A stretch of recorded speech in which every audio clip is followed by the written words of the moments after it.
दोस्तों आज हम आपको जानकारी देंगे कि क्रूड ऑयल की कीमतों में होने वाले उतार चढ़ाव किन किन सेक्टरों को प्रभावित करते हैं और क्या क्रूड की गिरती हुई कीमतें हमें किसी सेक्टर को खरीदने का संकेत देती हैं या क्रूड की बढ़ी हुई कीमतें हमें यह संकेत देती हैं कि क्या हमें उस सेक्टर से निकलकर किसी दूसरे सेक्टर में निवेश कर देना चाहिए। तो आइए दोस्तों जानते हैं कि क्रूड की कीमतों में होने वाले उतार चढ़ाव किन किन सेक्टर्स को प्रभावित करते हैं, इंपैक्ट करते हैं। तो आइए दोस्तों चर्चा करते हैं उन सेक्टर्स के बारे में जो क्रूड की ऊंची या गिरती हुई कीमतों से प्रभावित होते हैं।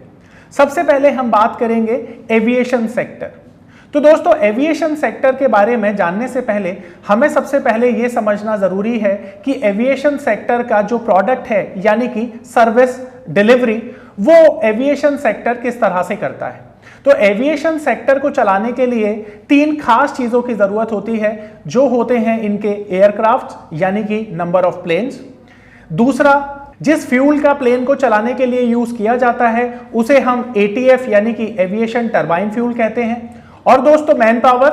जैसा कि आपने देखा होगा प्लेन को चलाने के लिए पायलट और हॉस्पिटैलिटी के लिए एयर होस्टेस और ग्राउंड स्टाफ की जरूरत होती है। तो ठीक उसी तरह से तीसरा जो फैक्टर्स है जो इस सेक्टर को प्रभावित करता है वो है मैन पावर। यानी कि हमने देखा कि एविएशन सेक्टर जो है वो तीन चीजों पे डिपेंड करता है। सबसे पहले नंबर ऑफ एयरक्राफ्ट, दूसरा एटीएफ की कीमतें और तीसरा मैन पावर।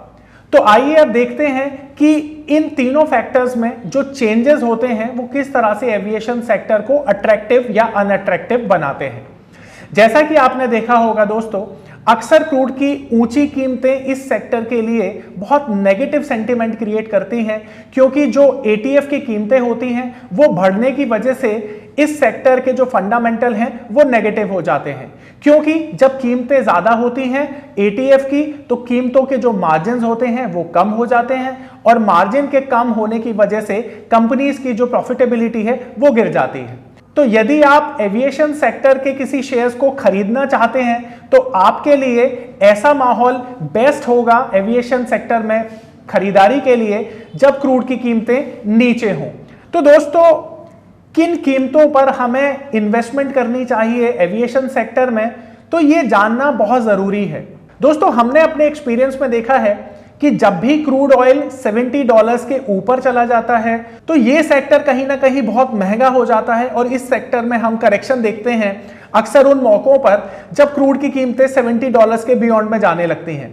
और दोस्तों इस सेक्टर्स में एक बहुत बड़ी इन्वेस्टमेंट आती है और इन्वेस्टमेंट के मौके हमें देखने को मिलते हैं जब कहीं ना कहीं क्रूड की कीमतें $50 के आसपास या $50 के नीचे होती हैं। तो अगर आप एविएशन इंडस्ट्री के शेयर्स में इन्वेस्ट करना चाहते हैं तो ध्यान देने वाली बात यह है कि अगर क्रूड की कीमतें लंबे समय तक $50 के आसपास रहती हैं तो शायद आपके लिए जो आपका निवेश होगा एविएशन सेक्टर में वो बहुत अच्छा हो सकता है। और कहीं ना कहीं आपको यह भी समझना चाहिए कि अगर क्रूड की कीमतें अगर $70 के बियॉन्ड में चली जाती हैं तो वो जो हाई प्राइसेस हैं वो मार्केट पे डिस्काउंट करने लगेंगे और एविएशन सेक्टर के शेयर्स डिस्काउंट करने लगेंगे ये हाई प्राइस, और आप देखेंगे कि एविएशन सेक्टर पे दबाव आने लगेगा किसी भी ऐसी सिचुएशन में जहां पे क्रूड की कीमतें $70 के ऊपर सस्टेन करने लगी हैं। तो जितनी ज्यादा $70 के ऊपर क्रूड की कीमतें जाएंगी ये बहुत बड़ी पॉसिबिलिटी क्रिएट करेगा एविएशन सेक्टर के अंडर परफॉर्म करने का। तो आप हमेशा ध्यान रखिए कि जब भी $70 के बियॉन्ड में क्रूड ऑयल चला जाए तो एविएशन सेक्टर से आप दूरी बनाए रखने की कोशिश करें, क्योंकि शायद आने वाले टाइम में जो उनके लिए बिजनेस का माहौल होगा वो थोड़ा सा डिफिकल्ट हो सकता है, और जो रिजल्ट इन कंपनीज के देखने को मिलेंगे इन हालातों में तो वो भी बहुत ज्यादा अच्छे मोटिवेटेड होंगे नहीं। तो आपके लिए ये बहुत अच्छा रहेगा कि जब भी क्रूड की कीमतें $70 के पार चली जाती हैं तो एविएशन सेक्टर को आप अवॉइड करें। इसका दूसरा रीजन दोस्तों मैं ये देना चाहूंगा, क्योंकि एविएशन सेक्टर में जो मिनिस्ट्री ऑफ एविएशन है उसने एक नियम बनाया है। जैसा कि हम जानते हैं पहले जो एविएशन कंपनीज थी वो मनमांगे किराए वसूलती थी, और अब जबकि मिनिस्ट्री ऑफ एविएशन ने एक नियम बनाया है कि आप एक लिमिट के बाद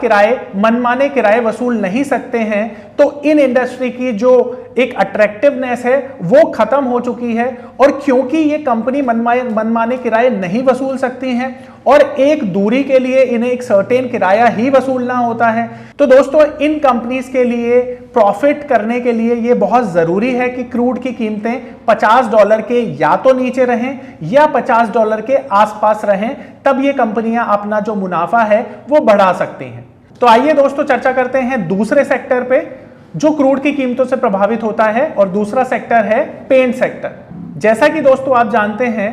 पेंट बनता है क्रूड ऑयल से।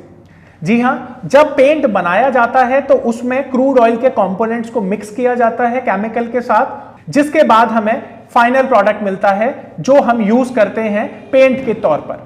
अब दोस्तों पेंट कंपनियों के लिए समझने वाली बात यह है कि जितना क्रूड महंगा होगा उतनी उनकी लागत बहुत ज्यादा हो जाएगी, और जितना क्रूड इन कंपनीज को सस्ता मिलेगा उतनी लागत इन कंपनीज के लिए सस्ती हो जाएगी। तो समझने वाली बात यह है कि जब जब क्रूड ऑयल महंगा होता है इनकी लागत बढ़ जाती है, और जब जब क्रूड ऑयल सस्ता होता है इनकी लागत कम हो जाती है, जिससे इनके मार्जिन जो है वो बहुत बढ़ जाते हैं। तो जब इनके मार्जिन बढ़ जाते हैं तो इनके प्रॉफिट भी बढ़ जाते हैं, और प्रॉफिट बढ़ने का एक जो सबसे महत्वपूर्ण कारण है वो होता है क्रूड की गिरी हुई कीमतें। तो अगर आप देखते हैं कि क्रूड की कीमतें आने वाले टाइम में गिरने लगेंगी, तो आप देखेंगे सबसे बड़ा बेनिफिशियरी जो सेक्टर होगा वो होगा पेंट सेक्टर। तो पेंट सेक्टर बहुत अच्छा आइडिया हो सकता है खरीदारी के लिए। तो जब जब क्रूड की कीमतें दोस्तों $50 के नीचे या $50 के आसपास रहती हैं, शायद ये सेक्टर बहुत बड़ा बेनिफिशियरी होता है खरीदारी के लिए। तो आपको ध्यान रखना है ये कि जब जब क्रूड की कीमतें $50 के आसपास हों तो आप पेंट सेक्टर खरीदारी के लिए चुन सकते हैं, और पेंट सेक्टर में खरीदारी करके एक तगड़ा मुनाफा कमा सकते हैं। दोस्तों तीसरा हमारा सेक्टर है टायर सेक्टर। जी हां दोस्तों, टायर सेक्टर भी क्रूड की बढ़ी हुई कीमतों से प्रभावित हो जाता है दोस्तों, क्योंकि टायर बनाने के लिए जो ब्लैक कार्बन कंपोनेंट की जरूरत होती है वो हमें क्रूड ऑयल से मिलता है, और जब क्रूड ऑयल महंगा हो जाता है तो ये कंपोनेंट भी थोड़ा सा महंगा हो जाता है, जिससे टायर बनाने की जो लागत होती है वो ज्यादा हो जाती है। तो अगर मान लीजिए क्रूड की कीमतें बढ़ जाती हैं तो ये जो कंपोनेंट है इसकी कीमत भी बढ़ जाएगी, यानी कि टायर मेकिंग कंपनीज के जो मार्जिन होंगे वो कम हो जाएंगे। तो यानी कि आपने देखा कि क्रूड की कीमतें टायर को भी डायरेक्टली या इनडायरेक्टली तरीके से इंपैक्ट करती हैं। तो आपके लिए अच्छा मौका होगा टायर कंपनी में निवेश करने का। जब क्रूड की कीमतें $50 के आसपास हों तो टायर कंपनी भी आउट परफॉर्मेंस कर सकती हैं, और जब कभी आप देखेंगे क्रूड हायर कीमतों पे होगा यानी कि $70 या $80 पे होगा, तो शायद टायर कंपनीज के लिए एक चैलेंजिंग भरा माहौल रहेगा बिजनेस करने के लिए। तो ध्यान रखें, टायर कंपनी के शेयर्स भी आप तब खरीदें जब क्रूड की कीमतें डाउन हैं, और टायर कंपनी से निकलने का प्रयास करें जब क्रूड की कीमतें ज्यादा ऊपर हैं। दोस्तों यहां पे मैं एक बात और बताना चाहूंगा टायर कंपनीज को खरीदने से पहले, कि टायर के शेयर्स खरीदने के लिए केवल क्रूड ही एकमात्र तरीका नहीं है। जब भी ऑटो सेल्स बढ़ती हैं तब भी ये कंपनियां अच्छी करती हैं, और जब जब डिस्पोजेबल इनकम बढ़ती है लोगों की तब तब भी टायर कंपनियां अच्छा करती हैं। बट टायर कंपनी में, जैसा कि हमारा आज का टॉपिक है क्रूड की कीमतों से प्रभावित होने वाले सेक्टर्स, तो क्रूड की कीमतें किस तरह से टायर कंपनीज को इंपैक्ट करती है, हमारा प्रयास वो है इस वीडियो में आपको बताने का। तो केवल ये एकमात्र तरीका नहीं है टायर कंपनीज को खरीदारी करने का, पर क्योंकि बढ़ी हुई कीमतें टायर कंपनी के मार्जिन को इंपैक्ट करती हैं, वो जानकारी हम आपको इस वीडियो में देना चाहते हैं। दोस्तों अगला हमारा सेक्टर है जो क्रूड की कीमतों से प्रभावित होता है, वो है राइस एक्सपोर्टिंग कंपनीज। जी हां, जैसा कि कोहिनूर फूड या एलटी फूड के बारे में आपने सुना होगा, ये वो कंपनियां हैं जो अपने राइस को एक्सपोर्ट करती हैं गल्फ कंट्रीज में। और गल्फ कंट्री क्योंकि जुड़ी हुई है क्रूड के प्राइसेस से, तो जब जब क्रूड के प्राइसेस ज्यादा होते हैं गल्फ कंट्री का जो प्रॉफिट है या एक्सपोर्ट है क्रूड का वो बढ़ जाता है, और क्रूड के एक्सपोर्ट बढ़ने से उनकी जो इकोनॉमी है वो बहुत फलती फूलती है, जिससे कि उनकी कंट्री में जो राइस की कंजम्पशन है वो बढ़ने की उम्मीद बढ़ जाती है, जिससे कि इन कंपनी को ज्यादा से ज्यादा एक्सपोर्ट ऑर्डर्स मिलते हैं और एक्सपोर्ट ऑर्डर्स मिलने की वजह से इनके जो प्रॉफिट होते हैं वो भी बढ़ जाते हैं। तो जब जब क्रूड की कीमतें बढ़ जाएंगी इन सेक्टर्स के लिए बहुत पॉजिटिव होगा, क्योंकि बढ़ी हुई कीमतें गल्फ कंट्रीज के लिए बहुत पॉजिटिव है। और जब जब गल्फ कंट्रीज के लिए जो पॉजिटिव चीजें होंगी वो इन राइस एक्सपोर्टिंग कंपनीज के लिए भी वो अच्छी मानी जाएंगी। तो जब भी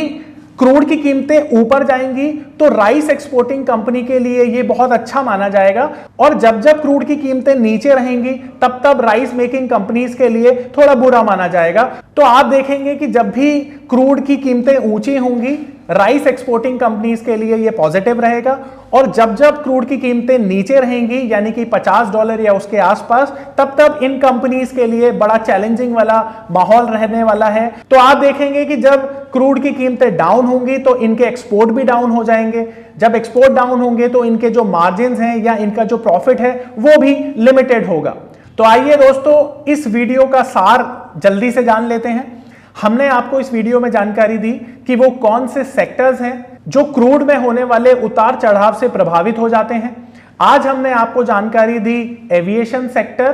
टायर सेक्टर, पेंट सेक्टर और राइस एक्सपोर्टिंग सेक्टर के बारे में।